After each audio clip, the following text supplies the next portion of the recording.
दोस्तों, अगर आपने सोशल मीडिया पर गलत काम किया तो आपकी वीडियोस अब 24 घंटा के अंदर नहीं बल्कि महज 120 मिनट के अंदर डिलीट हो जाएगी।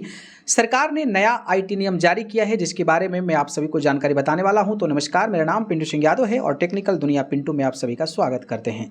जी हां, बात करें तो सोशल मीडिया पर अब कोई पोस्ट वायरल होने से पहले ही हट सकती है। केंद्र सरकार ने डिजिटल प्लेटफॉर्म के लिए ऐसे नए नियम लागू किए हैं जिसके बाद अब इंस्टाग्राम, ट्विटर और यूट्यूब जैसे कंपनियों को संवेदनशील और गैर कानूनी कंटेंट को लेकर पहले से कहीं ज़्यादा तेजी से कार्रवाई करनी है। अब कई तरह के विवादित कंटेंट को केवल 2 घंटे के भीतर हटाना होगा। साथ ही एआई से तैयार किए गए फोटो, वीडियो और ऑडियो के लिए भी नए नियम लागू किए गए हैं। ऐसे में सवाल उठ रहा है कि इन बदलावों का सबसे बड़ा असर आम यूजर्स पर क्या पड़ेगा। सोशल मीडिया की दुनिया में अब पहले जैसी नहीं रहने वाली। अब कई पोस्ट या वीडियो केवल लोगों की पसंद पर नहीं बल्कि सरकार के तय किए गए समय और नियमों पर भी निर्भर करेगा। केंद्र सरकार ने सोशल मीडिया कंपनियों के लिए जो नया अनुपालन ढांचा तैयार किया है उसका मकसद डिजिटल अपराध, डीप फेक और ऑनलाइन उत्पीड़न पर त्वरित रोक लगाना है। लेकिन इसके साथ ही यह बहस भी शुरू हो गई कि क्या इससे इंटरनेट ज़्यादा सुरक्षित होगा या फिर कंटेंट पर निगरानी और भी सख्त हो जाएगी। नए नियम का सबसे बड़ा बदलाव कंटेंट हटाने की समय सीमा है। पहले सोशल मीडिया कंपनियों के पास शिकायत मिलने के बाद कार्रवाई के लिए 24 घंटे तक का समय होता था। अब यह अवधि घटाकर केवल 2 घंटे कर दी गई। इसका मतलब यह है कि यदि किसी यूजर की निजी तस्वीर या वीडियो बिना उसकी अनुमति के शेयर कर दिया गया, किसी का डीपफेक वीडियो वायरल होने लगा या किसी अन्य गंभीर डिजिटल अपराध की शिकायत दर्ज हुई है तो संबंधित प्लेटफॉर्म को 120 मिनट के भीतर कार्रवाई करनी होगी। इसी तरह अदालत या सरकार के आदेश के बाद गैर कानून कंटेंट हटाने की समय सीमा से पहले भी कम कर दी गई है। हर पोस्ट इस नियम के दायरे में नहीं आएगी। सरकार ने उन कंटेंट को प्राथमिकता दी है जिनसे किसी व्यक्ति को तुरंत और गंभीर नुकसान पहुंच सकता है। इसमें बिना सहमति के शेयर की गई निजी तस्वीरें या वीडियो, एआई से तैयार डीपफेक, किसी की आवाज़ या चेहरा बदलकर बनाया गया फर्जी कंटेंट और अदालत या सरकार द्वारा अवैध घोषित सामग्री शामिल है। सरकार का मानना है कि अगर ऐसे कंटेंट को शुरुआती घंटों में ही हटा दिया जाए तो उसके वायरल होने से पहले ही नुकसान को काफ़ी हद तक रोका जा सकता है।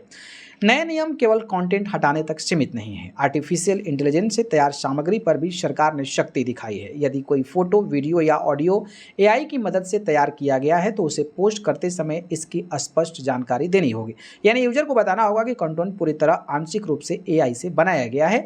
यदि ऐसा नहीं किया जाता है तो प्लेटफॉर्म खुद ऐसे कंटेंट की पहचान पर उस पर वाटरमार्क लगा सकता है या जरूरत पड़ने पर उसे हटा भी सकता है। हालांकि सामान्य फोटो एडिटिंग, कैमरा फिल्टर और रोजमर्रा के इमेज एनहांसमेंट के इस नियम से बाहर रखा गया है। इन नियमों को सबसे बड़े असर मेटा, गूगल और ट्विटर जैसी कंपनियों पर पड़ने वाला है। अब यदि कोई प्लेटफॉर्म तथा समय में कार्रवाई नहीं करता है तो उसे सूचना प्रौद्योगिकी अधिनियम की धारा 79 के तहत मिलने वाली सेफ हार्बर सुरक्षा खोनी पड़ सकती है। यही वह कानून सुरक्षा है जिसके कारण सोशल मीडिया कंपनियां अपने यूजर्स द्वारा पोस्ट किए गए हर कंटेंट के लिए सीधे जिम्मेदार नहीं मानी जाती है। यदि यह सुरक्षा खत्म होती है तो विवादित कंटेंट के लिए कंपनियों और अधिकारियों पर भी कानूनी कार्रवाई संभव हो सकती है। यानी कि अब कंपनियों के सामने केवल तकनीकी चुनौती नहीं बल्कि कानूनी जोखिम भी पहले से बड़ा हो सकता है। आम यूजर को सबसे बड़ा बदलाव अपनी टाइमलाइन पर दिखेगा। डीपफेक वीडियो, फर्जी वीडियो, माफ तस्वीरें और बिना सहमति के शेयर किया गया कंटेंट पहले की तुलना में कहीं तेजी से हट सकता है। इससे डिजिटल उत्पीड़न के मामले में भी पीड़ित को राहत जल्दी मिलने की उम्मीद है। दूसरी ओर वायरल होने वाले विवादित कंटेंट की लाइफ भी काफ़ी कम हो सकते हैं। यानी कि कई पोस्ट लाखों लोगों तक पहुंचे उससे पहले ही प्लेटफॉर्म उसे हटा सकता है। यह सबसे बड़ा सवाल है कि सिर्फ 2 घंटे के भीतर फैसला लेने के लिए सोशल मीडिया कंपनियों को बड़े पैमाने पर एआई आधारित मॉडल सिस्टम का इस्तेमाल करना पड़ेगा।